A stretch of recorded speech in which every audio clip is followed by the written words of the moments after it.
Ok, donc normalement on est en live, donc bienvenue à tous ceux qui nous rejoignent sur les différents lives. Alors normalement on est sur TikTok, on devrait être sur Facebook, YouTube, Twitch, on sait pas trop. Normalement Twitch et TikTok c'est sûr. Donc bienvenue à tous. Aujourd'hui on va parler de Ligue 1 comme d'habitude, on se retrouve en live.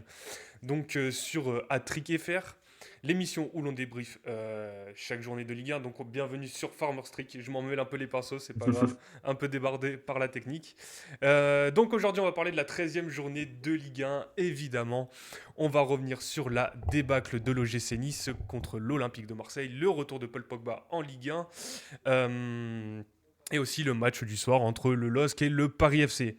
Pour m'accompagner aujourd'hui, pas de Gaëtan, pas de Guy-Ange, mais toujours finalement le plus habitué, Tiziano. Comment vas-tu? Bah écoute, comme d'hab, hein, Vincent, ça va super. Toujours heureux de faire ces émissions avec toi pour parler d'une belle journée de Ligue 1. Et oui, et on parle avec, souvent avec Gaëtan des Girondins de Bordeaux. Toi qui es fan de la Roma, ça se passe plutôt bien en ce moment en Série A en tout cas. Ah bah en ce Leader moment, de top l'Italie. du classement. Encore une victoire ce week-end face à Cremonese. Enfin, un peu plus d'un but par match là, 3 ce week-end, ça fait plaisir. Non, pour l'instant tout va bien avec Gasperini, un bon coach et il fait du bien au club. Ok, ben nickel. En tout cas, c'est cool de voir la Roma au top de la Serie A. Donc, après une coupure, la trêve internationale, la Ligue 1 est de retour. Petite parenthèse, j'ai pas oublié l'émission sur l'équipe de France en route vers la troisième étoile. On attendait de voir un peu ce qui se passe avec toutes les qualifications des autres équipes internationales, hormis l'équipe de France. En plus, on n'a eu qu'un match. Le deuxième, c'était plutôt pour du beurre, mais évidemment, l'émission, elle arrivera pour un peu parler de tout ce qui se passe, Didier Deschamps, Zinedine Zidane et tout le reste de l'actualité de l'équipe de France. Ça arrivera, vous inquiétez pas. Juste avant ça, de démarrer sur la Ligue 1, on va faire un point promo directement parce qu'il y a eu pas mal de choses sur la chaîne Hattrick qui est arrivée. Donc, évidemment, ça fait un moment, vous l'avez vu, on a lancé les lives pour les émissions. Donc ça va rester. On a lancé pas mal sur les réseaux sociaux, donc vous êtes habitués, TikTok, Instagram, X. Évidemment, on est sur Facebook aussi. On est même sur, comment ça s'appelait Thread, je sais pas, j'ai une Ouais, mauvaise ouais. prononciation. Mais en tout cas, c'est le Twitter de Instagram. On est sur les plateformes de podcast, donc si vous voulez pas voir nos têtes, on l'a dit avec Gaëtan la dernière fois, vous pouvez quand même nous écouter sur toutes les plateformes de podcast, Apple, Amazon, Spotify et Deezer. Donc voilà, aussi on avait promis les lives Football Manager. C'est bon, j'ai démarré le jeu, j'ai fait un peu toutes les configs, donc peut-être demain on aura un live sur Football Manager, histoire de faire un peu de divertissement, mais toujours autour du football. Et je pense que c'est pas mal. Pour les lives, s'il y a des soucis sur les autres plateformes autres que Twitch et tout ça, évidemment on les réglera un autre jour, parce que là on a déjà lancé, mais en tout cas ça, la technique, ça s'améliore. Voilà pour tout ce qui est promotion. On va quand même démarrer sur cette 13e journée de Ligue 1. Donc je disais, la Ligue 1 est de retour vendredi dernier et c'était avec le match de l'OGC Nice contre l'Olympique de Marseille à l'Alliance Riviera. Donc je vais vous proposer qu'on démarre avec ce match. Donc d'abord, petite mise en contexte. L'OGC Nice, c'est 3 défaites d'affilée. 2 victoires, toutes compétitions confondues, sur les 5 derniers matchs. Donc on a les 3 défaites, le PSG, Fribourg en Europa League et le FC Metz juste avant la trêve. Donc qui enregistre là sa 4e défaite avec le match contre l'Olympique de Marseille. L'OM, c'est 2 défaites, un nul et 2 victoires sur les 5 derniers matchs, toutes compétitions confondues, qui restait sur une victoire contre Brest, 3 buts à 0 avant la trêve. On le rappelle, pour ce match, événement pour le club de Nice, on fêtait les 40 ans de la Populaire Suite, donc les supporters ultra de Nice. Il y avait même un maillot spécial que vous pouvez voir que je porte aujourd'hui pour l'émission. Donc la pop en tribune, déjà on n'est peut-être pas près de les revoir avec toutes les festivités qu'ils ont fait, les feux d'artifice, les fumigènes, tout ça, les arrêts de match, donc on n'est pas... Peut-être qu'on les reverra pas de sitôt, mais en tout cas c'était une super soirée. Même si sur le terrain, ça s'est pas du tout passé comme prévu. Donc le score de ce match, 5 buts à 1 pour l'OM. Petite précision aussi, on m'a fait la remarque sur l'actu du jour le lendemain du match, où je disais que l'OM a gâché la fête. Évidemment, je parle du terrain. Il n'y a rien contre l'Olympique de Marseille. Ça s'est mal passé pour Nice, mais on parle que de football et on parle pas des incidents qu'il y a pu avoir entre, je sais pas, peut-être une bagarre, tout ça. On parle pas du tout de ça, vraiment, on parlait de terrain. Bref, il y aurait pu avoir une super belle fête à Nice lors de ce match. Même Melvin Bard en conférence de presse avant le match a dit qu'on ne pouvait être que galvanisé lors de d'une soirée comme celle-ci. Et c'est pas du tout ce que l'on a vu de la part des Niçois. Une fois que j'ai dit tout ça, et avant de rentrer dans le match, Tiziano, première question, est-ce qu'on peut dire que l'OGC Nice est officiellement en crise? En crise, c'est difficile à dire parce que la saison de Nice elle était presque annoncée comme ça, un peu mid. Voilà, aujourd'hui, ils sont quoi, 9e du classement en Ligue 1. En Europe, on n'avait pas beaucoup d'espoir comparé à l'année dernière et bah, l'effectif actuel de Nice. Euh, Après, tu vas en parler mieux que moi. Il y a eu des mots, il y a eu l'article de l'équipe, comme tu m'en parlais en off. Le club, enfin le vestiaire, allait être dans un état compliqué pour Francaise. Mais sur le terrain, vous pouvez peut-être imaginer Nice aller deux trois places plus hautes, mais au vu du recrutement, au vu bah, de l'état qu'a laissé Ineos dans le cas, enfin le club a laissé Ineos, c'est dur d'imaginer faire la même saison que l'année dernière pour l'OGC Nice. Du coup, moi sportivement, en crise, pas forcément, ou alors une crise anticipable. Ouais, alors déjà, Ineos n'est toujours pas parti, donc Et ouais. c'est eux qui ont le club pour l'instant. On voit, en plus, on est au lendemain de la défaite de Manchester United contre Everton, qui est aussi dirigé par Ineos, donc je vous laisse deviner ce Mhm. que ça a donné. Encore une défaite, évidemment. Tu l'as dit, au vu du mercato, on en a souvent parlé pour l'OGC Nice. C'est sûr que la saison allait s'annoncer compliquée, mais déjà pour revenir sur le match de Fribourg, juste après, on avait vu Franck Hez comment dire, qui a essayé de remettre de l'allant dans ce club. Il a montré beaucoup d'énervement, en tout cas en conf de presse. On pensait qu'il allait avoir une réaction à Metz. Au final, la réaction elle a duré le temps d'une mi-temps, même à peu près, et après ça a été une défaite. Ils avaient dit en conférence de presse que la trêve avait fait du bien, qu'ils étaient revenus plus galvanisés, qu'au final on s'attendait quand même à peut-être quelque chose de la part de Nice. Je dis pas une victoire, mais quand même un peu plus d'allant. C'est même pas dans le jeu, mais là, c'est vraiment des ressources mentales que ça montre de la hard. Vraiment, souvent des qualités en plus dont Ouais. le club ou Francaise parle, des qualités de mentalité de guerrier, combatif, tout ça. On n'a rien vu de ça. Euh, donc, pour l'article de l'équipe, on va y revenir un peu plus tard. Mais non, en fait, on va en parler tout de suite parce que en fait, c'est ma question avant aussi de rentrer dans le match. Donc, il y a un article de l'équipe. Alors, c'est un article pour les abonnés. J'avoue que je suis pas abonné à l'équipe.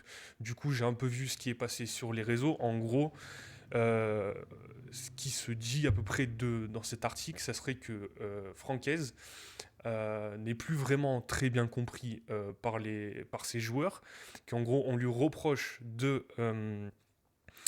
beaucoup critiquer le recrutement du club et de reprocher à ses joueurs qui sont nuls. Après, c'est des mots qu'on met, je suis pas sûr que c'est exactement ça qu'il y a dans l'article, et c'est ce que dit Francaise. En tout cas, la question c'est en fait, est-ce que Francaise, lui, est perdu? Parce que j'ai vu aussi, il y a eu beaucoup de critiques concernant là ses choix directement sur le terrain, sur sa communication. Donc, est-ce que lui, il est un peu perdu dans sa méthode? Il se remet beaucoup en question. Et est-ce qu'il a perdu son vestiaire? T'en penses quoi, Tizano? C'est dur à dire à part de l'intérieur, mais d'un point de vue extérieur, Évidemment, on parle et d'un point pas de vue extérieur, forcément. hein, Oui, oui, bien sûr, mais pas forcément, tu vois, d'un point de vue spécialiste comme tu peux l'avoir. Euh, Moi, j'ai l'impression quand même que Franck Hayes, depuis 2 ans, il fait du super boulot avec un matos qui n'est pas forcément élite. Euh, Effectif de l'OGC Nice, encore plus cette année, déjà l'année dernière. Ça, c'est pas un effectif top 4 de Ligue 1 pour moi. Il fait des super résultats. Et cette année, enfin, il a perdu ses meilleurs joueurs, Evan Guessant, euh, mince, Gaëtan le Laborde, gardien, Gaëtan Laborde, Moukoko, Boulka. non pas Moukoko par contre. Et Euh, cet été, ça lui ramène des joueurs mais qui n'ont pas le niveau Ligue 1, que ce soit Johnson pour 10 millions, Et enfin, le joueur, on voit très bien qu'il est limité. Kevin Carlos, c'est très mid également comme joueur. Et après, au bout d'un moment, il ne peut pas faire non plus des miracles tous les ans, toutes les semaines. Euh, mais on a vu que c'est un super coach, Francaise, que ce soit à Lens, que ce soit à Nice. Pour moi, si Gessini doit faire un choix entre les joueurs et Francaise, bah, je choisis tous les jours Francaise en tout cas. Ouais, bah on va y revenir sur ça. Euh, on a vu la conférence après l'Olympique de Marseille.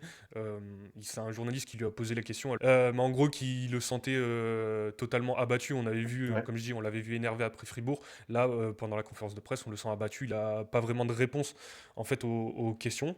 Si on va parler du match quand même avant de revenir sur toute la situation à l'OGC Nice. Donc pour rentrer dans le match, principale chose à noter sur les compos, on avait Rulli qui était absent dans les cages marseillaises. Dante qui était dans le groupe, à mon avis, il a fait juste acte de présence parce que c'était Nice-Marseille et que Ouais. c'était les 40 ans de la pop. Mais je pense, Francaise avait dit qu'il avait repris l'entraînement. Donc pourquoi pas peut-être le voir la semaine prochaine. Je pense pas qu'on le verra en Coupe d'Europe. Jonathan Klaus titulaire. Alors lui, c'est un joueur sur lequel on va revenir parce qu'il y a quand même pas mal de questions à se poser sur ce joueur. Dans le match, donc Aubameyang ouvre le score très tôt, dès la 11e minute. Donc ça fait 1-0. On voit une défense de Nice comme à son habitude, très perméable, hein, si c'est pas catastrophique, voire. Marseille, on va le dire, ils ont joué en claquette tout le match, hein, on va pas se mentir, ils ont pas eu besoin de forcer beaucoup. Greenwood 2-0 à la 30e minute. On a une action de Nice sur corner avec Mofi qui met une espèce d'aile de pigeon qui est bien sortie par Delange. On a un tir de Melvin Bard sur Delange. Delange, je sais pas exactement comment on le dit. Fin de première période, donc on a 2-0 déjà. Igor Pechao qui croque devant Diouf. Et ça s'arrête à 2-0 à la mi-temps. 53e minute, donc retour des vestiaires. Greenwood qui se balade dans la défense niçoise, 3-0. 57e, 4-0, but de Wea. 63e, Shaw qui met quand même un petit but. Donc ça fait 4-1. On voyait déjà, donc là on a la 63e. Hein. Moi j'étais dans le stade. Hein. Évidemment, on voyait, je crois qu'à partir même de la mi-temps ou 3-0, il y avait déjà pas mal de monde qui commençait à partir. 73e, contrairement à la situation en fin de première mi-temps, Aubameyang sert Peshao pour le 5-1. Donc au final, fin du match, 5-1. Il y a honnêtement s'arrêter sur des détails techniques, tactiques pour ce match. Il n'y a pas énormément d'intérêt. Là, c'est plus dans le management, dans la suite de ce qu'on va se passer, plutôt dans la vision qu'on a des deux équipes où on va en discuter. Déjà, Tiziano, il me semble qu'on en avait parlé, j'imagine que tu as bien suivi l'histoire avec Klaus, euh, avec Jonathan Klaus, donc lors du match de Rennes, qui sort blessé à la mi-temps, hein, je le rappelle pour ceux qui n'ont pas vraiment suivi, qui sort à la mi-temps, euh, et qui après, on apprend dans les médias qu'il aurait dit à un journaliste de l'équipe qu'il avait je sais plus exactement, mais une blessure au genou. Francaise avait dit qu'il l'avait pas vu et qu'il n'était pas au courant, donc on a un peu accusé Jonathan Klaus d'inventer une blessure parce qu'il voulait pas jouer. Il y a aussi cette clause dans son contrat où il est titulaire plus de 18 fois dans la saison, il re-signe automatiquement une année avec le GC Nice. On sait qu'il y a eu ces histoires avec le Bayer Leverkusen, son transfert avorté, qui s'est pas fait et au final on sent Klaus totalement absent du club et dans ses matchs depuis le début de la saison. Donc, est-ce que toi, déjà, tu comprends la gestion de l'OGC Nice et de Francaise, pour le coup? Alors, ça aussi, on le rappelle, en conférence de presse avant Nice-Fribourg ou Nice-Metz, Francaise a une discussion avec Klaus pour qu'il soit réintégré dans le groupe. Jonathan Klaus a joué pendant Nice-Metz et a été titulaire contre Metz et a été titulaire contre l'OM. Est-ce que d'un point de vue management, hein, on se met un peu à la place de Mhm. Francaise, un peu en tant qu'observateur. Est-ce que, avec toute cette histoire de Jonathan Klaus qui boude, est-ce que tu aurais mis Klaus titulaire, que ça soit contre Metz ou contre l'OM? Bah, je pense qu'au bout d'un moment, Francaise, il a pas énormément de choix non plus. C'est que Jonathan Klaus, c'est un de ses piliers, c'est un de ses cadres, c'est un des joueurs les plus expérimentés sur le terrain, et l'année dernière, c'est un des meilleurs joueurs de l'OGC Nice. Euh, je pense que cette saison, en fait, il a tout simplement besoin de Jonathan Klaus. Et même si ce dernier, bah, on le voit bien, il a un peu la tête ailleurs, il a peut-être des ressentiments vis-à-vis de ce transfert avorté. Aujourd'hui, l'OGC Nice peut difficilement se passer de lui. Du coup, ouais, moi, je comprends Francaise qui met peut-être un peu d'eau dans son vin, concède peut-être quelques petits trucs dans une situation plus favorable, il n'aurait pas eu besoin de le faire, il aurait pu voilà, être un peu plus strict. Non, aujourd'hui, vu l'état de l'OGC Nice, c'est normal qu'il réintègre Jonathan Klaus et qu'il fasse jouer, hein, ça reste un de ses meilleurs éléments. Mais au vu du... Imaginons qu'on soit dans le groupe, on voit ces actions de Klose.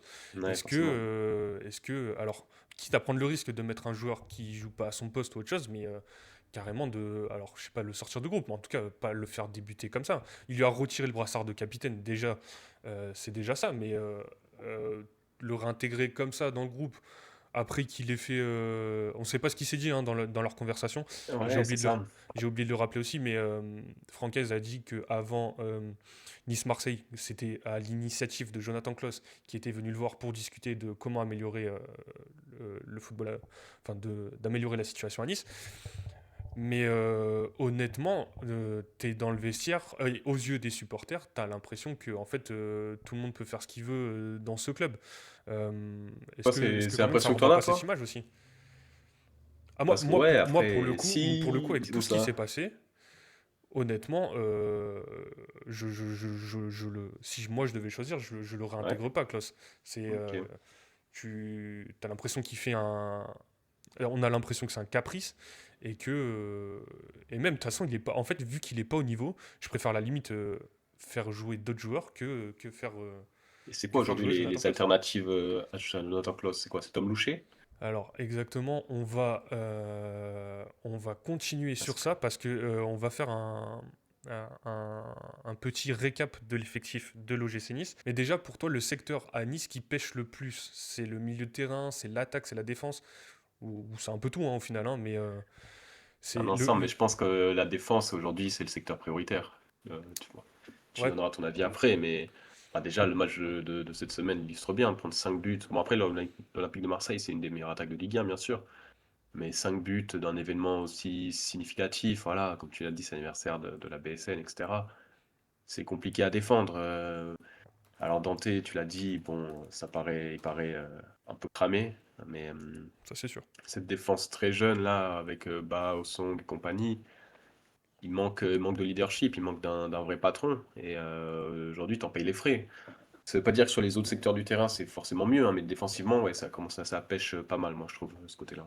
Ouais, ouais, bah, alors on est plutôt d'accord, hein, c'est vraiment la défense, mais même l'attaque au final, parce qu'on a Ah souvent oui, oui, parlé le recrutement en attaque, Kevin Carlos, Terem Moffi qui est pas au niveau, il n'y a pas d'alternative. Les recrues, il y a un joueur, alors je vais faire un mot, pas plus dessus, mais Jérémy Boga, c'est plutôt scandaleux son niveau de jeu. Récemment, on l'a souvent encensé, comme quoi c'était le joueur. Je sais c'est un pas peu le comment joueur dire, frisson, ouais, mais joueur frisson, déclencheur ouais. dans cette équipe de Nice. Honnêtement, il est pas du tout au niveau. L'attitude, elle est catastrophique. Franchement, t'as même pas envie. En fait, quand il rentre sur le terrain, t'as même pas envie de le voir. Il est pas du tout là. Défensivement, il fait pas les efforts, mais comme aucun dans cette équipe. Mais franchement, l'attitude de Boga, je la trouve. Je sais pas si c'est son attitude ou c'est une nonchalance qu'il a naturellement, mais c'est plutôt catastrophique. Et sur le terrain, il montre rien. Mais du coup, on va faire cette petite revue d'effectifs de l'OGC Nice. On va essayer de trouver des réponses aux problèmes de Francaise. Attention, hein, on vous annonce rien de grandiose. Bon, déjà, au cage, honnêtement, Evan Diouf, il n'y a pas trop de. Lui est plutôt au niveau au début. Ça va mieux, parce que le début Voilà, de saison était compliqué, et voilà. De toute ça façon, commence à aller mieux. les alternatives, c'est Maxime Dupé et Bartosz Zelazowski. Ouais, Pour l'instant, c'est on pas va eux qui vont lui rester. prendre sa place. En défense, donc évidemment, on part avec ce fameux 4-3-3 de Francaise, un système déjà hyper controversé, il y a beaucoup de... Enfin, moi, le premier, j'aime pas trop ce système, je le trouve pas très utile quand c'est avec des joueurs qui ont ce niveau, en fait, à mon avis.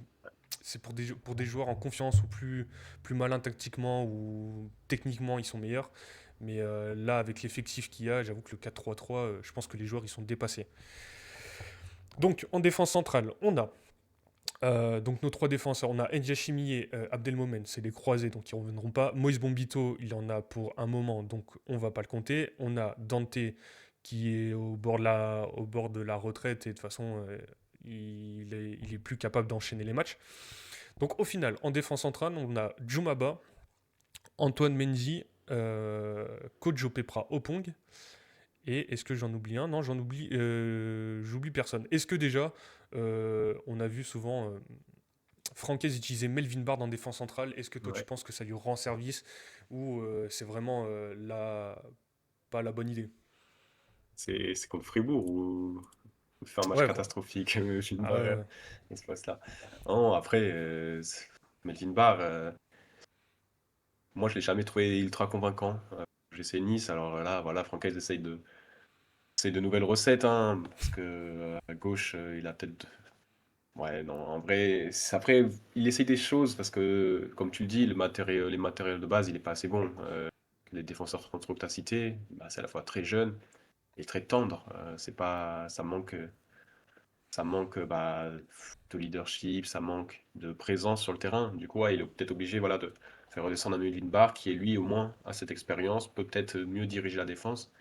C'est peut-être ça qu'il cherche, mais bon, c'est sûr que pour lui, c'est pas un poste naturel.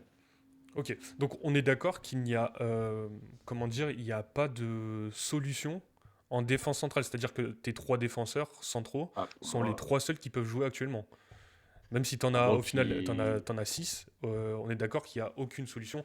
Tu vois même pas. Alors, je vais te citer du coup les milieux de terrain. Donc, on a Charles Van Noot, Salis Ouais. Abdoul Samed, Hicham Boudaoui, Morgan Sanson, Tanguy Ndombele, Djibril Koulibaly, Tom Louché, Gabin Bernardo. On est d'accord qu'aucun d'eux, de toute façon, peut aller jouer en défense centrale. J'ai pas l'impression, hein. Ouais. Donc, déjà, il y a ce premier problème où la défense centrale, tu peux même pas faire tourner. Sachant que sur les trois, il y en a trois qui sont à peu près internationaux. Il y a Opong qui est allé avec le Ghana qui a joué. Ouais. On, Antoine Mendy, il est plutôt sur le banc avec le Sénégal. Et après, Djoumaba joue avec le Sierra Leone, mais il est quand même sélectionné. Donc, ils partent en voyage à chaque fois déjà pendant les trêves. Et il n'y a pas beaucoup de turnover, sachant que Nice, du coup, joue la Coupe d'Europe et tu peux pas forcément faire tourner. Sur les côtés, donc le 3-4-3 utilise le système avec les pistons. Ouais. Donc, on a dit qu'à gauche, on avait Melvin Bard, Ali Abdi. Donc ça, à peu près en Ligue 1, c'est plutôt correct en fait. Ouais, Euh, c'est correct hein, pour la Ligue 1, là, comme tu dis. là tu as ta rotation et bon, tu as le poste doublé. À gauche, du coup, on a Jonathan Klaus, on a À eu droite, oui. à droite, pardon, excuse-moi. On a Jonathan Klaus, on a eu Thiago Gouveia qui a pu tenir le poste sur certains matchs et Tom Loucher. Est-ce que les options que je te donne. Alors, Francaise aussi a rappelé que Tom Loucher Ouais, préférait jouer au milieu de terrain et que vraiment ok. jouer sur le côté, c'était vraiment la dernière de ses envies. Mais il a quand même utilisé à ce poste. Donc, on revient sur cette question de Jonathan Klaus. Est-ce que vaut mieux pas, en fait, vu comment il est déconnecté de l'équipe et vu tout ce qui se passe autour de lui, titulariser Thiago Gouveia, En fait, on lui demande juste de défendre et pas plus, en fait. On va pas lui demander d'attaquer parce qu'on l'a vu en plus contre Brest où Ouais. là, il avait joué à gauche, mais c'était plutôt compliqué pour lui. Qu'est-ce que t'en penses sur Ouais. ça? Après, j'ai pas vu dans le match de Thiago Gouveia, mais enfin, il m'a jamais marqué. Enfin, que c'est un joueur qui a le niveau Ligue 1, après toi, ouais, tu penses, quand même? Bah, c'est un joueur qui vient du Benfica, qui était sur le banc à Oui, Benfica, qui a le niveau Ligue 1, je pense. Le truc, c'est qu'ils l'ont recruté, on ne connaît pas son poste, et on a l'impression que Francaise ne connaît pas son poste aussi. Euh, toi, tu donc préfères aujourd'hui le mettre lui titulaire indiscutable plutôt que réintégrer un Jonathan Klaus qui s'est potentiellement excusé, qui a peut-être fait son mea culpa? ouais. Ouais, Ok. pour le coup, vu la situation dans laquelle on est, en fait, vu la situation de Klaus qui arrive pas à mettre un pied devant l'autre, honnêtement, quitte à demander à un mec de s'améliorer, autant mettre Thiago Gouveia. Et de toute façon, advienne que pourra, vu qu'en ce moment, comment ça se passe tactiquement et dans le mental des joueurs, est-ce que c'est pas la solution? Ou est-ce que tu mettrais Tom Loucher qui a fait certains matchs Bah, plutôt corrects? Tom Loucher, enfin, je l'ai vu plusieurs fois à ce poste, il m'a jamais convaincu. Et si tu dis que Francaise, enfin, si le joueur en plus est pas, pas convaincu par le poste, bon, on va peut-être trouver une autre solution. Ok, donc là, donc On le rappelle, on a un seul poste qui est doublé déjà sur 4 Ouais. quatre potentiels titulaires, hein. Bon, évidemment, on compte pas le gardien. Sur 5 titulaires, on a un poste qui est doublé, hein. Ok. Mhm. Sur donc le double pivot. Dans la logique. Non, en fait, il n'y a pas de logique dans ce poste de milieu de terrain parce qu'on a Hicham Boudaoui qui était blessé. On a Charles Ok. Van Noot qui est plutôt une bonne recrue. Mais derrière, on a Tanguy Ndombele. Donc, comment dire, on ne sait pas ce qu'il devient. Pour le coup, pour l'avoir vu un peu de près, alors je ne sais pas s'il a toujours été comme ça, mais je le trouve pas très en forme. Ouais. On a le jeune Djibril Koulibaly. Alors lui, il avait fait la Coupe du Monde de U19 cet été normalement, qui a plutôt Ok. montré de bonnes choses, mais ça reste un joueur de 17 ans et qui paraît encore un peu tendre pour la Ligue 1. On a Salis Abdou Samed, donc que Franquès serait allé chercher parce qu'il avait déjà connu à Lens. Mhm. On a Morgan Sanson, qui est l'ombre de lui-même. Honnêtement, hein, depuis cette saison. L'année dernière, il était revenu, il avait fait des miracles contre Paris, mais là, c'est plutôt compliqué.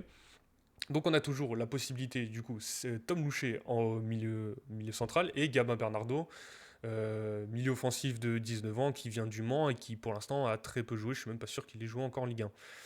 Sur ce double pivot, qui pour toi sont les titulaires sur lesquels doit s'appuyer en fait et leur potentielle rotation sur lesquels doit s'appuyer Ouais, bah, comme tu as dit, Van Noot, c'est peut-être la recrue la plus convaincante. qui a Il porté le apporte brassard une. contre Metz, hein. Ah, Ouais, qui a porté le brassard impressionnant. parce que, avec les histoires de clause, Oui, du avec coup, Pérez. Ok, brassard c'est lui qui avait retiré. pris le relais. J'avais pas fait Et attention. on a dit que. Alors, c'est Franck. Le brassard pour Melvin Bard, on estime que c'est un peu lourd pour lui. Il y a déjà eu plusieurs Mhm. discussions. Et lui, on le rappelle, il avait dit en conférence de presse là aussi qu'au final, c'était pas forcément un poids, mais plutôt une fierté. Ouais. Bon, on a l'impression que quand il porte, ça reste quand même un poids pour lui. Donc, Mhm. Van Noot, qui est arrivé depuis 2 mois au club, qui a le brassard de capitaine. Pardon, je t'ai coupé, je te laisse y retourner. Non, non, non, mais c'est important de poser ces précisions. Bah, ça montre aussi voilà, la stabilité qu'il peut apporter, son rôle de leader. Et à côté de lui, parce que bon, moi j'aimerais bien voir Morgan Sanson, mais comme tu l'as dit, cette saison, ça paraît compliqué. Il enchaîne les petites blessures. Quand il joue, c'est pas forcément ça. Que derrière, Abdul Samed, bon, c'est très compliqué. Et pas que cette saison, hein, ça fait plusieurs années que sa carrière elle est un peu à l'arrêt. Les petits jeunes, j'en ai pas vu assez, je peux pas te dire si vraiment ça vaut le coup de les lancer dans le grand bain, leur faire totalement confiance. Bah, en fait, Et la question, c'est là où la question que je me pose. Donc, ce qu'on dit depuis le début, c'est que Nice est dans une situation de toute façon, le recrutement est raté. ouais. On sent qu'ils vont pas jouer la Coupe d'Europe. Est-ce que ça vaut pas le coup de, tant qu'à faire, autant jouer le ventre mou de la Ligue 1, lancer. Alors, Djibril Koulibaly, il est revenu un peu blessé, je crois, il était blessé récemment, Mhm. donc c'était un peu compliqué. Mais lancer Djibril Koulibaly, lancer Gabin Bernardo et advienne qui Bah, pourra. Et comme je te le disais sur Thiago Gouveia, au final, tant qu'à faire, autant jouer le ventre mou, sachant que ouais, Klose, ouais. il sera peut-être plus là. Ou cet hiver, ou en tout cas l'été prochain, alors à part un miracle s'il re-signe, et Mhm. je verrai pas pourquoi il re-signe, tant qu'à faire, autant lâcher. Il y a Ouais, plein, non, mais en plus, c'est. la Ligue 1 et la Ligue des talents, avec plein d'équipes qui font jouer leurs jeunes, pourquoi pas Nice au final?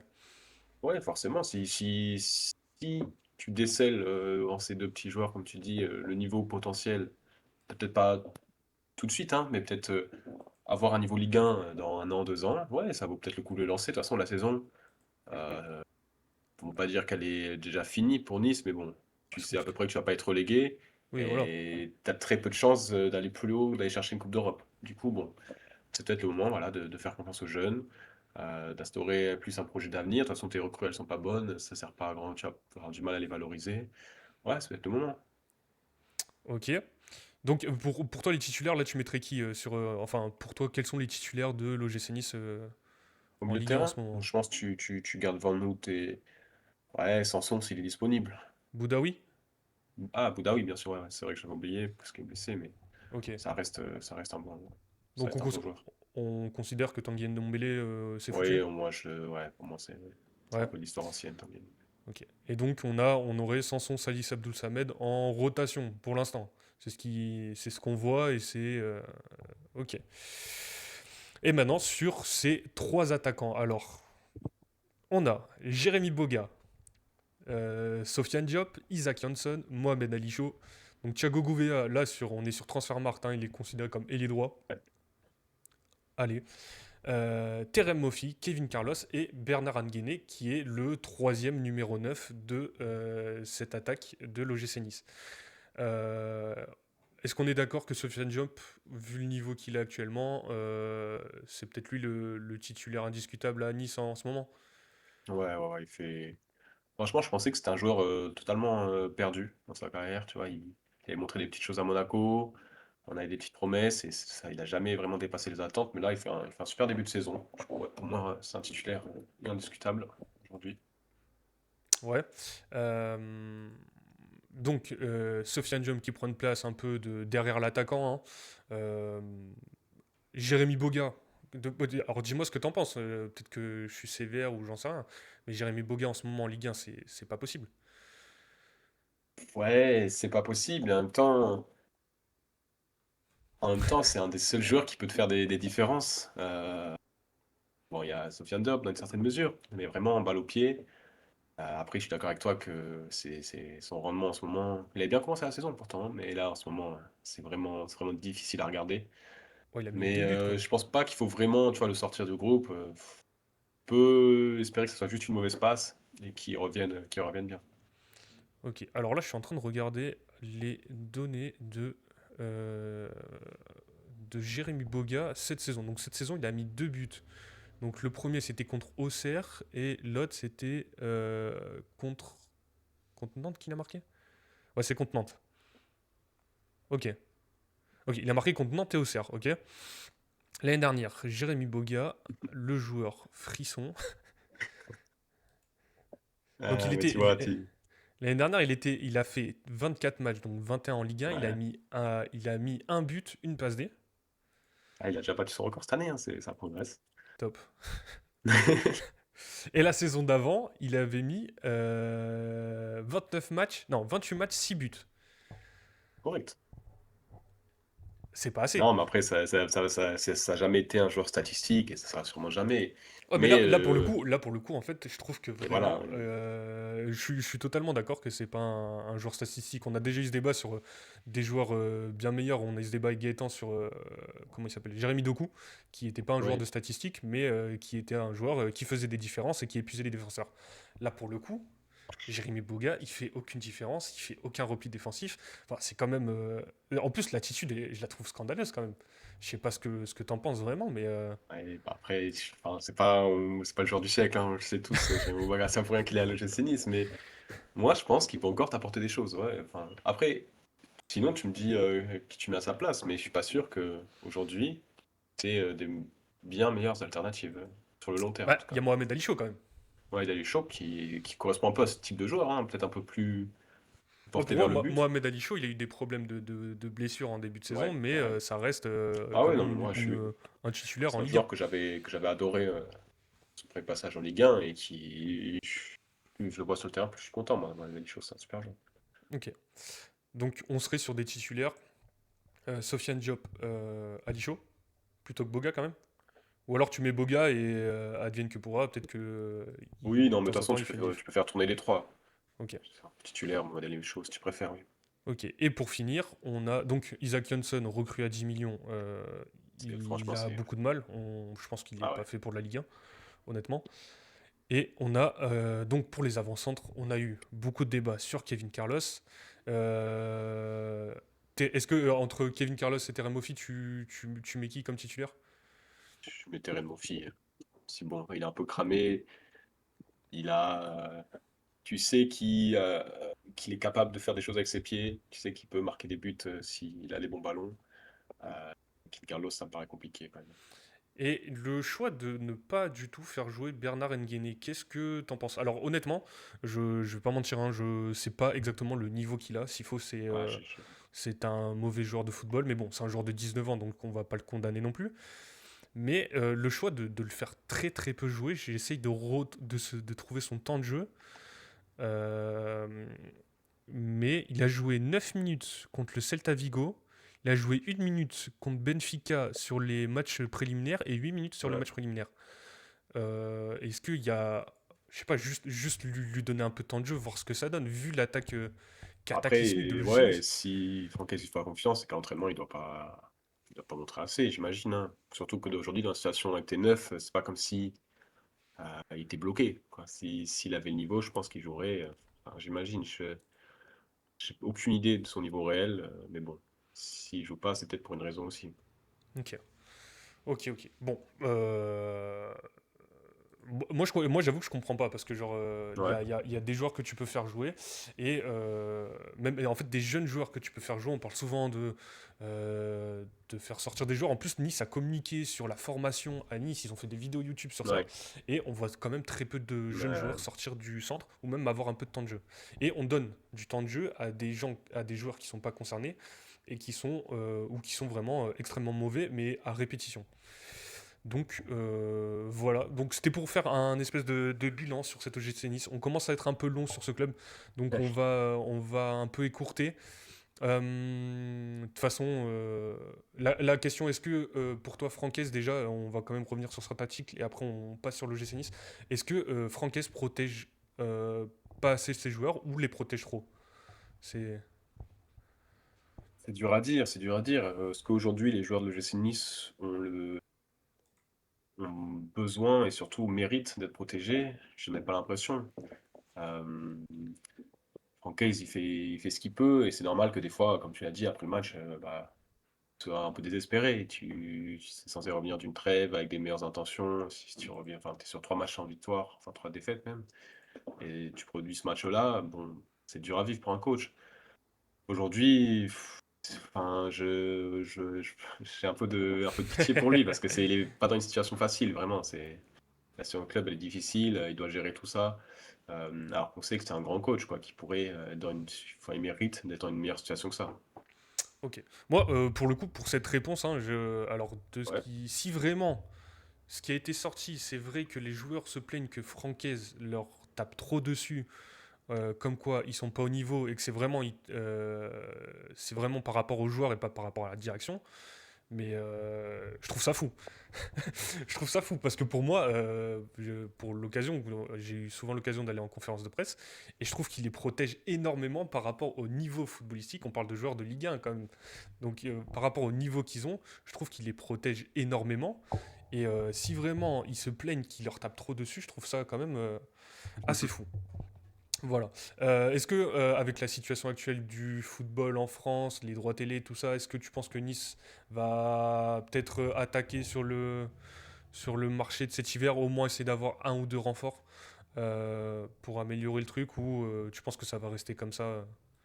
ouais, ou peut-être enfin, essayer de chercher un ou deux joueurs, mais bon, vu la situation financière du club, la situation avec Ineos, etc., on sait que ça va pas être des renforts significatifs et ce sera pas le grand mercato, la grande révolution qu'on espère, en tout cas pour le club. Ok. Bon, on va voir ce qui se passe. De toute façon, le mercato, c'est dans un mois, mais je pense que, enfin, j'espère en tout cas que Flo Maurice a une ou deux pistes quand même à aller chercher. Même des petits joueurs, des joueurs pas trop chers. On a vu, il y a des clubs qui ont réussi à faire des affaires sur des joueurs à pas des prix excessifs. Donc, j'espère qu'il y a quelque chose qui se prépare en tout cas pour ce club. Bon, on a fait un peu long sur Nice, mais bon, ça valait le coup d'en revenir. C'est un peu la crise. Et honnêtement, en plus, on a vu, je crois qu'il y a une stat qui est passée, c'est le club en Europe qui a le plus perdu parmi les 5 grands championnats. Donc, Ok. c'est quand même énorme. Après, c'est toute compétition confondue, vu qu'ils ont commencé la saison début août. Mais voilà. Pour cette équipe de Marseille, quand même, on va faire un petit mot. Le travail a été fait contre Nice. Ils ont encore quelques blessés. Qu'est-ce que tu vois? Il y a ce match ce soir contre Newcastle. Qu'est-ce que tu vois pour l'Olympique de Marseille contre Newcastle? Bah, ça va être un match crucial, hein, pour l'avenir européen de Marseille.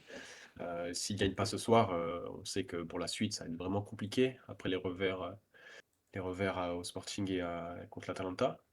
Du coup, victoire impérative. Le match contre Nice, bah, c'est le meilleur moyen de se mettre en confiance avant Ah bah ce là. gros choc. Bah, en tout cas, ils ont les éléments offensifs pour aller remporter ce match. Je pense que ça va être serré. Newcastle, c'est pas le Newcastle de l'année dernière, c'est plus compliqué cette saison. Si tu veux aller chercher, c'est maintenant. Moi, je prédis bien. Non, je vois quand même un match nul. Je pense qu'ils vont pas réussir. Ils vont tenter, mais ils vont pas réussir à arracher la victoire. Ok. Juste pour Newcastle, donc ils sont 14e en Ligue Ouais. des Champions. Ils ont battu City ce week-end. Ils sont 14e en Première Ligue, pardon. Ils ont battu City ce week-end, mais ils sont 6e avec 9 points et, en Ligue des Champions avec une seule défaite, et c'était contre le Barça. Donc ça va être plutôt compliqué. En tout cas, s'ils arrivent à faire un bon résultat, déjà, s'ils empochent une victoire, ça les replace en tout cas dans cette course au top 24. Honnêtement, je sais pas comment me placer, mais bon, peut-être au Vélodrome contre une équipe. Non, ça me paraît tendu. A priori, je vois On est le match d'accord. nul. Même si c'est, je trouve que, je le répète encore une fois, hein, mais l'Olympique de Marseille, je trouve que c'est plutôt une bonne équipe. Il y a Mhm. eu quand même cette défaite contre l'Atalanta, Ouais. la défaite contre le Sporting, donc c'est un peu embêtant. Mais, euh, mais en tout cas, cette équipe de Marseille, ouais, match nul. On espère pas enfin, j'espère pas une défaite, comme ça, ça les garde dans la course, sachant qu'ils ont encore quelques matchs compliqués. Il y a encore Liverpool qui arrive, et après, j'ai plus les autres équipes. Mais en tout cas, Marseille, c'est plutôt bon en Ligue 1. Ok, on va passer à un autre match. Si on continue sur cette 13e journée de Ligue 1, il y a eu un événement que l'on attendait tous. On en a parlé avec, comment s'appelait ce joueur, Zexer, où on voulait voir Paul Pogba de retour en Ligue 1. C'est chose faite. Il était dans le groupe contre le Stade Rennais. Il a joué à peu près une dizaine de minutes. Après, on rentrera dans le match. Alors, il est rentré dans ouais, le terme, en tout cas, il existe au basket, mais on peut l'appeler en foot, c'est le garbage time, hein. Ouais. C'était les 10 dernières minutes, il y avait 4-0 pour Rennes. En plus, Monaco joue à 10. Qu'est-ce que tu as pensé de ces 10 minutes si tu les as vues? Comment tu as trouvé Paul Pogba? En tout cas, c'était génial de voir que le public rennais l'applaudissait à Oui, chaque c'est touche de ça. balle. Et C'était un bon retour. Le stade a bien répondu. Il était ovationné. Ça fait plaisir de voir sur une pelouse. Après, bon, il a joué, ouais, voilà, comme tu dis, 5-10 minutes. il a Il a fait deux montré trois que, trucs, passe voilà, à c'est ça. Il a l'aveugle, tout montré ça. que techniquement, il avait encore ce qu'il fallait. Oui, après, ce qui est plus inquiétant, c'est la prestation de l'AS Monaco. Parce que, ok, ça cache un peu l'entrée de Pogba, on va en parler. Mais il ne faut pas oublier qu'ils prennent un score contre Rennes. Rennes qui va beaucoup mieux d'ailleurs, hein, on en avait parlé dans la dernière émission. Exactement. On n'était pas certain d'où ça allait aller. Et là, bah, ça enchaîne. Tant mieux pour eux. Ouais, non, Pogba, ça a été cool, c'était la bonne histoire, hein, je le répète, mais moi, souvent, quand je vais à Monaco, euh, et souvent, il est en fait dans la tribune ou Mhm. au-dessus. Et du coup, à chaque fois, tu as tout le public qui se retourne dès qu'il sort un peu la tête. Donc, c'était quelque chose d'attendu. Je crois il est dans le groupe, en tout cas, il est dans la liste pour Monaco en Ligue des Champions. Donc, possiblement, le voir contre Paphos qui est une équipe chypriote, si je dis pas de bêtises. Ou en tout cas, prochain match de Monaco, ça sera contre le Paris Saint-Germain. Donc pourquoi pas un retour de Pogba. Alors je sais pas s'il sera peut-être titulaire au final parce que Zakaria a été expulsé. Donc possiblement. Mais ça m'étonnerait quand même. Tiziano, petit quiz pour toi. OMG, vas-y, je suis Alors, chaud. Paul Pogba, le premier joueur à débuter en Ligue 1 en ayant plus de 50 sélections en bleu. On a du coup trois champions du monde 2018 qui ont rejoint la Ligue 1 après avoir été champions du monde et qui ont fait leur premier match en Ligue 1. Est-ce que tu peux me donner les deux autres, hormis Paul Pogba? Qui ont fait leur premier match en Ligue 1 après avoir été champion du monde. Ouais, et qui n'avaient Ok, pas joué en du coup, Ligue 1. Giroud qui revient, ça compte pas, par exemple. Non, Giroud, Thauvin, ça compte pas. Alors, est-ce que Si vous les avez dans le Nzonzi, chat, ouais, Nzonzi fait ça, non? ouais, Nzonzi qui arrive à Rennes. Ouais. Et Et il y en le a un deuxième. deuxième, waouh. Alors lui, t'as un poste, vite fait, Ah, si je te pour donne le poste, m'orienter? c'est un peu facile, je Ah, trouve. c'est facile. 2018. Ah, je l'ai pas là. C'est un titulaire. C'est un titulaire. Hmm. Ok. Non. S'il y en a qui l'ont dans le chat, alors je vais essayer À de le... gauche. Je dois Tu avoir l'as un trou pas? là parce que non, comme ça sort pas. Eh ben, c'est le défenseur du Paris Saint-Germain, Lucas Hernandez. Ah bah bien vu, oui. Ah ouais, Et ouais, voilà. carrément. C'est Du coup, vrai, voilà. qui était au Bayern à l'époque, Exactement, et totalement. qui avait jamais joué en Ligue 1.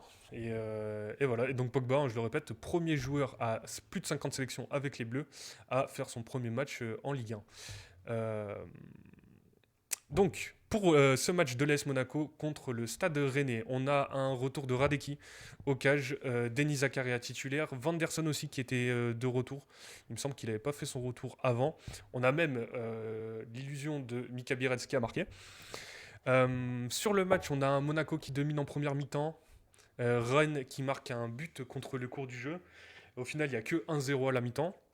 Mais Monaco va être plutôt plombé par sa défense. Euh, et là aussi, comme un peu en fait à l'OGC Nice, c'est qu'on voit pas trop de solutions pour Pocognoli dans l'effectif. On est bientôt en décembre, à un mois du mercato d'hiver. Est-ce que tu penses que Monaco doit investir dans un défenseur ou doit investir à un poste dans ce mercato? Ouais, investir et peut-être, enfin, s'ils arrivent à retrouver tout leur effectif, si l'infirmerie se vide, il y aura déjà un meilleur avenir pour l'AS Monaco. Là, c'est vrai que c'est compliqué. Il y a eu le retour de Denis Zakaria, comme tu l'as dit, mais bon, qui va manger quelques matchs de suspension à la suite de son carton rouge. Euh, ouais, peut-être qu'il faut investir, mais on l'a vu cet été, ils ont été très, très, très, très radins en quelque sorte. Ils ont très peu dépensé, très peu de manne financière. Après, bon, j'imagine qu'il y a des gros salaires qui ont dû partir sur Paul Pogba, sur Ansu Fati. Mais moi, j'imagine plus cette saison comme une saison de transition. Voilà, un nouveau coach au cours de saison. Tu vas peut-être essayer d'aller chercher une Coupe d'Europe, mais je vois plus le board attendre l'été prochain pour vraiment donner à Pocognoli les joueurs qu'il désire, les joueurs dont il a besoin pour vraiment bâtir son système et essayer de faire quelque chose avec ce Monaco. Ok. Alors moi je te posais cette question parce qu'au final en fait quand on voit les retours et les Ouais, joueurs qui sont blessés, au final on a que Balogun qui a été expulsé contre Lens, on a Eric Dyer qui est sur le banc et on a comment il s'appelle Christian Mawissa qui était blessé. Le reste hormis tout le monde est à peu près dispo. Les retours on les a eu, Pogba, Zakaria, Vanderson il est revenu, ça reste un latéral. Euh, Il y a Kerrer qui a fait une erreur lors du dernier match. ouais. Ouais, du dernier match, exactement. Donc voilà, c'est pour ça que je te posais la question à l'approche du mercato d'hiver. Le mercato d'hiver, il est justement fait pour avoir des ajustements. Et toi, tu penses que du coup, ils iraient pas sur le marché des transferts et que ça va aller essayer de chercher une Coupe d'Europe et pas forcément aller chercher plus haut? Et j'ai du mal à croire, vu le niveau, enfin, la trajectoire de Monaco depuis cet été, que ce soit vraiment la période sur laquelle ils décident de faire des grands changements, ramener plusieurs joueurs, etc. Mais bon, ils vont peut-être me prouver le contraire, hein, mais je demande à voir. Ok. Donc juste pour continuer sur ce match, on a le 2-0 dès l'entame de la deuxième période par Madi Camara, le rouge de Zakaria, pardon, qui n'a pas aidé à la 66e minute, Brilem Bolo qui se remet à marquer, tout va pour le mieux à Rennes qui est dans les places européennes, ils sont sixième désormais. Il y a quand même un changement total au niveau de Rennes, de l'état d'esprit dans le club, Habib Bey qui déroule. En tout cas, son équipe déroule. Donc Monaco qui est totalement à l'opposé. 2 fois 4-1 sur les deux derniers matchs, deux cartons rouges. Suffit que tu fasses match nul contre Pafos en Ligue des Champions. Samedi, tu reçois le Paris Saint-Germain. Donc il peut avoir une défaite. Et tu es en plein dans la crise quand même à Monaco, non? Ah ouais, ouais, non. Monaco, là, c'est vraiment compliqué. Euh, c'est dommage pour Cognoli, quand même, qui faisait une super saison avec l'Union Saint-Gilloise, de repartir comme ça d'un coup à Monaco, tu te retrouves englué avec une équipe qui rame. Ouais, non, non, c'est la crise, va falloir trouver des solutions. Ou alors, ce qu'il pourrait faire, c'est voilà, tout de suite dire bah, c'est une saison de transition, on va pas jouer grand-chose cette saison, mais on mise tout sur l'année prochaine, c'est possible aussi. Petite crise. Bon, après, à voir, hein, c'est sûr qu'on les attend pas contre le. Bah, en fait, si, on les attend plutôt contre le Paris Saint-Germain parce que on le répète depuis le début de la saison quand même, mais ils sont censés être dans le groupe avec Ils sont Marseille. censés, ouais. Avec Marseille, enfin en tout cas jouer le podium, là c'est plutôt compliqué. Pocognoli, on le redit, mais qui n'arrive pas à mettre ses idées en place. Donc Donc on verra pour Monaco. Est-ce que tu voulais rajouter un truc? Je me suis un peu perdu dans tout ce que je voulais dire, mais Non, non, non, non, pas de souci. ouais. Non, non, c'est bon, Monaco, bah, comme tu l'as dit, hein, bien Ouais. résumé. Sur Rennes, tu veux peut-être quelque chose ou on passe à un autre match Ouais, plutôt? sur Rennes, comme je disais, ça fait plaisir de voir qu'ils repartent sur une dynamique positive. On avait beaucoup de questions après bah, toutes les déclarations d'Habib Bey, ce petit épisode avec le président. On ne sait pas s'il va être viré, est-ce qu'il va rester. Ouais. Et là, bah voilà, ça repart de manière positive. C'est tant mieux. C'est une belle équipe, Rennes, sur le papier. Ok. Bon, en tout cas, ça lance bien cette course à l'Europe. Ça commence à être intéressant quand même. Si on change de match, du coup, on passe sur LOSC Paris FC. Je vois qu'on a 1 heure de live, donc petit à petit, on va voir les autres matchs. Victoire de Lille 4-2. Giroud qui se remet à marquer un doublé. C'est bien pour lui, c'est bien pour le LOSC. Bah là, je te repose la question, pareil, Tiziano, mais le Paris FC qui n'arrive pas à trouver son rythme, je vais pas te dire qu'ils sont en crise parce qu'on les attendait ici, mais est-ce que tu vois là, le Paris FC, là pour le coup, il n'y a pas d'excuse de on n'a pas d'oseille. Est-ce que tu les vois actifs en janvier pour essayer d'aller gratter peut-être une place en Europe ou pas? Ouais, bah pour le coup, oui, là, je les vois bouger, surtout que eux, par rapport à d'autres équipes, ils sont vraiment un secteur prioritaire où il y a un souci, c'est la défense. Le secteur défensif, c'est pas loin d'être Pourtant, catastrophique, et pourtant vraiment. ils ont investi sur Sur Otavio cet Otavio, été, ouais, mais et c'est un petit flop. on peut le dire. Enfin, c'est pas convaincant. Non, là, ils ont vraiment besoin d'aller chercher des tauliers en défense. Et s'ils arrivent à passer ce step, s'ils arrivent à être vraiment solides défensivement, dans le jeu, c'est une bonne équipe. Sincèrement, même contre Lille, ils tiennent tête au LOSC pendant la majorité du match. Ils se font punir parce que, bah voilà, comme on l'a dit, défensivement, c'est vraiment très, très, très faible. Mais s'ils arrivent à se renforcer à ce niveau-là, ça peut, bon, pas viser beaucoup plus haut, mais ça peut faire une belle deuxième partie de saison, ouais. Ouais, ouais, moi j'y crois aussi. Je pense qu'ils vont investir pas mal. Comme tu l'as dit, leur secteur défensif, Otavio, là ils ont essayé de remettre Kolo Djezak, plutôt compliqué aussi. Ça reste quand même pas mal au niveau du milieu de terrain, même si tu peux Ouais, aller ouais. chercher d'autres joueurs et en attaque, il se passe quelques trucs, toujours Kebal qui est un top joueur. Donc on va suivre ça. Pour le LOSC qui gagne, ça fait du bien. Eux aussi, ils ont un peu du mal à trouver leur rythme de croisière, pardon. J'essaye de retrouver cette équipe de Lille qui est quatrième au classement quand même. Pour le calendrier, ils vont jouer donc Zagreb en Mhm. Europa League et ils vont au Havre cette semaine du coup. Donc voilà. Euh, Tac, tac, tac. Je cherche. Ouais. Après, il n'y a pas énormément de choses à dire en plus sur ce match. Giroud, on a dit que c'était bien. Ouais, il y a pas plus à dire. Tu voulais peut-être rajouter quelque chose? Non, Non. Giroud qui se relance, comme tu l'as dit, son dernier but c'était au mois d'août quand même, hein, ça faisait un petit moment. Ouais, bah Euh, après, on a toujours été habitué à un Giroud qui marque, qui est pas oui, et le puis joueur qui enfin, marque à tous les matchs. c'est pas, il est plus tout jeune non plus, hein, on peut Oui. lui pardonner. Non, mais ça redonne, enfin, Lille se positionne comme un candidat au podium, ou peut-être au wagon de tête. Du coup, c'est toujours bien d'avoir une autre équipe bon, après on sait que ça alterne un peu le chaud et le froid, les équipes de Genesio, mais il y a, C'est bien il dit y ça. a, il y a un effectif qui peut jouer le haut du classement, c'est bien. Ouais. Ok. Petit mot sur le Paris Saint-Germain et après on va clôturer sur ces matchs de la 13e journée. Quand même, Paris Saint-Germain, Le Havre, 3 buts à 0. Chevalier qui se remet en confiance avant Tottenham. Il a fait sa première sélection avec l'équipe de France lors de la trêve contre l'Azerbaïdjan. João Neves qui devient serial buteur avec un nouveau but. Il a mis triplé en sélection. Il a 5 buts en 7 matchs, plus un en Ligue des Champions. L'année dernière, c'était 7 buts, 10 passes D. Bon, il est déjà à 5 buts, hein. Donc 7 buts, 10 passes D en 59 matchs, hein, toutes compétitions confondues. Voilà, Barcola aussi qui marque. Lui aussi, Ouais. ça fait du bien dans la tête, hein. Il avait un peu plus de mal en ce moment. Il n'avait pas marqué depuis un mois, mais un mois, ça peut paraître court, mais ça faisait 8 matchs si on compte les matchs avec l'équipe de France et les matchs de Coupe d'Europe. Donc positif pour le Paris Saint-Germain avant de rencontrer Tottenham. Est-ce que tu voulais dire quelque chose? En plus, toi qui as mis un petit commentaire là, enfin il y a 2 semaines en tout cas pour ce bon vieux chevalier, c'est pas mal quand même.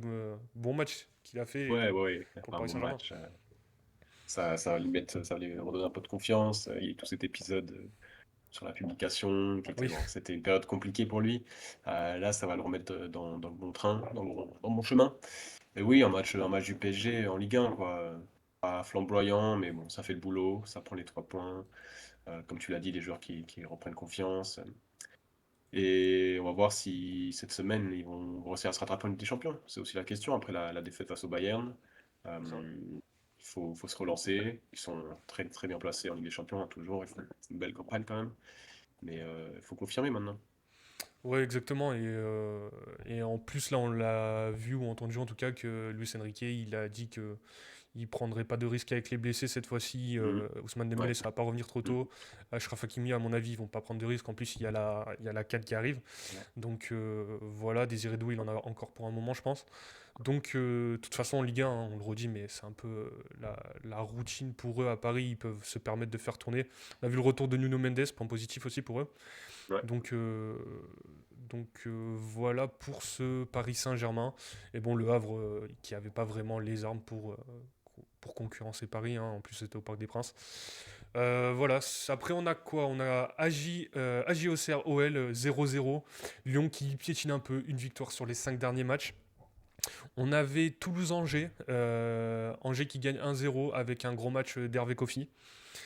Qu'est-ce qu'on avait? On avait Brest-Metz 3-2. Alors pour ceux qui l'ont vu, la faute catastrophique d'Alpha Touré, je crois que c'est Alpha Touré, hein, que je dise pas de bêtises, à la fin sur le penalty. Donc le gardien a arrêté un penalty juste avant pour Metz. 5 minutes plus tard, on est à la 97e. La faute est catastrophique. Je sais pas si tu l'as vu, Tiziano, Ah ouais, la non, mais poussette. c'était C'était le pas cirque nécessaire. fin de match. Ouais. Voilà. Voilà. Après, qu'est-ce que j'oublie? Lens Strasbourg, on n'en a pas forcément parlé. On a pas mal parlé de Lens et enfin des deux équipes depuis. Enfin, on en a pas mal parlé avant sur les précédentes émissions. De toute façon, on en reparlera plus tard, mais Lens qui gagne quand même. Donc voilà, il y a eu 2 cartons rouges. Barco qui s'est fait expulser. Ça va être embêtant pour Strasbourg pour les prochains matchs. Euh, voilà, après Rennes-Monaco, on a déjà parlé 4-1, PSG Le Havre 3-0, donc AJ Auxerre Lyon 0-0, Toulouse-Angers 1-0, Nantes-Lorient 1 but partout. C'était pas forcément le match à voir cette semaine en Ligue 1. Brest-Metz, Brest qui se relance, et Paris FC, donc Brest-Metz 3-2, et Lille-Paris FC 4 buts à 2. Point sur le classement du coup. Le Paris Saint-Germain qui est premier de Ligue 1, toujours avec 2 points d'écart, donc ils sont à 30 points. L'Olympique de Marseille et le RC Lens qui sont à 28 points, donc deuxième ex aequo, avec la petite différence de but quand même.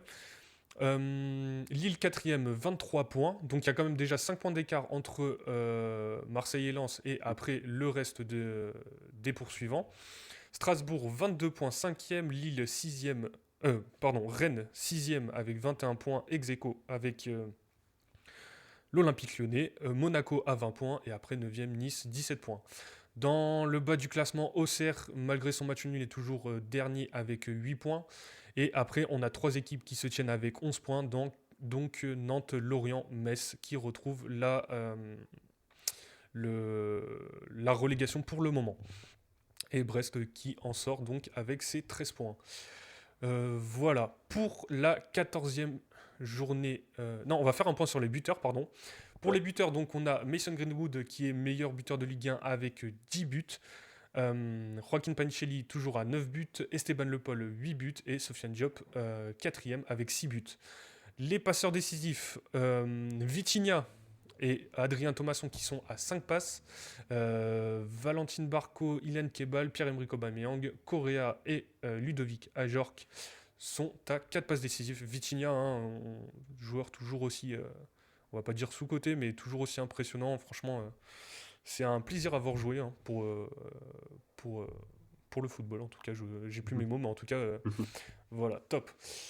Prochaine journée de Ligue 1, donc 14e journée, ça commencera avec Metz-Rennes le vendredi.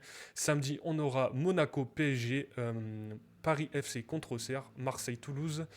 Et le dimanche, Strasbourg-Brest, Angers-Lens, Le Havre-Lille, Lorient-Nice et Lyon-Nantes pour le match du dimanche soir. Est-ce qu'il y a un match qui t'intéresse plus qu'un autre sur cette 14e journée, Tiziano?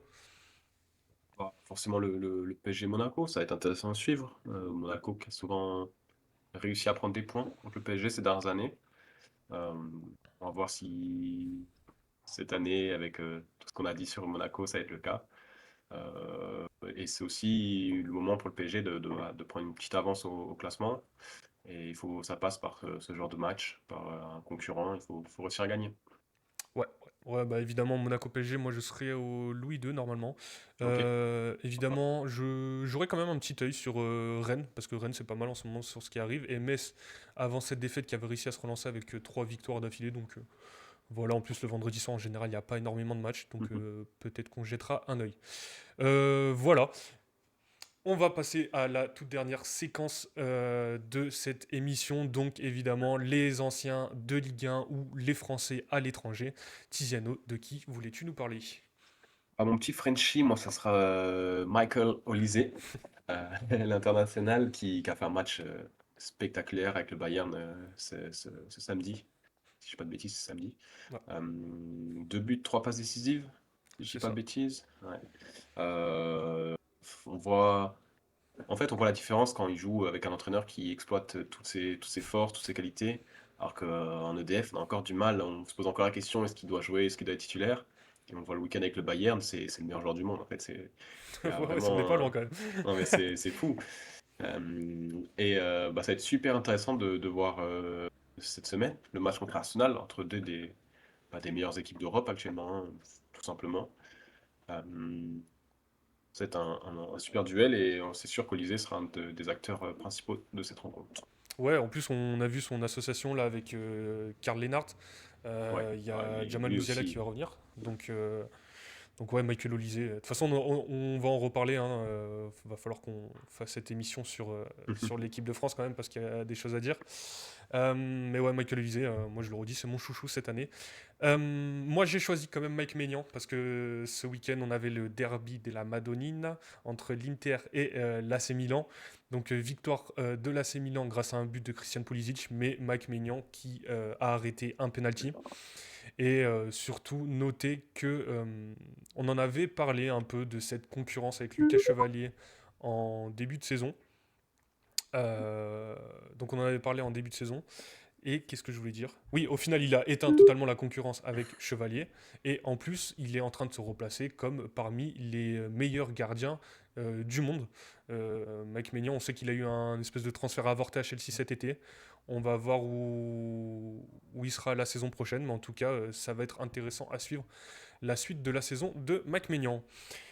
Voilà, je pense qu'on a été pas mal, encore plutôt complet. On a fait un peu long sur cette équipe de l'OGC Nice, comme d'habitude. Ouais, ça tenait à cœur, fallait en parler. Ouais, ouais, c'est vrai. Bah, en tout cas, vaut mieux en parler maintenant que quand ils seront au fond du trou et qu'il n'y aura plus aucun Ouais. espoir. Et qu'il y aura en plus cette 17e défaite d'affilée contre Porto jeudi. En tout cas, on l'espère pas, hein, vraiment, hein. Non, on l'espère pas. Mais voilà, rien que pour le championnat français. Mais bref, on passe pour le GC Nice. Tiziano, encore une fois, merci d'avoir été là. Et Ah, on merci à espère toi, hein. te retrouver bah, pour la prochaine émission, évidemment. Avec plaisir, avec plaisir. Ouais, en tout cas, on le rappelle, pour ceux qui sont arrivés en cours de live ou qui ont peut-être sauté le passage, évidemment, on est disponible sur tous les réseaux sociaux, que ça soit euh, X, TikTok, Instagram, Thread, Facebook. Qu'est-ce que je peux oublier comme réseau? On est sur Discord, on est sur Snapchat évidemment. Donc peu importe le réseau social que vous avez, vous pouvez nous retrouver sur ces réseaux. Le live, évidemment, la rediffusion. Donc si vous êtes sur Twitch, normalement vous pouvez retrouver pendant une semaine la rediffusion. Quoi qu'il arrive, ça sera posté sur YouTube. Qu'est-ce que j'oublie? Oui, si vous voulez pas voir notre ronge, vous pouvez nous voir en podcast. Donc Apple Podcast, Spotify, euh, Amazon et Deezer. Voilà, donc je le répète, on se diversifie au niveau de hat-trick. Évidemment, on continue à parler de foot. Il y a l'actu du jour qui sort à peu près tous les jours. De temps en temps, elle sort pas. C'est où je trouve pas ça intéressant de le faire, ou en tout cas, j'ai pas forcément eu le temps, mais en tout cas, ça sort régulièrement quand même. Merci évidemment de suivre sur toutes les plateformes. Qu'est-ce que je voulais dire? Oui, si on en avait déjà parlé sur les autres émissions, on va apporter un peu de divertissement. Je pense que peut-être le matin, des fois de temps en temps, en semaine, on fera des lives sur ou Football Manager ou EA FC 26, qui est un jeu catastrophique au niveau d'Ultimate Team. On va pas se mentir, mais en tout cas, voilà, continuez à nous suivre et merci à tous. Évidemment, on va couper le live, on va couper les vidéos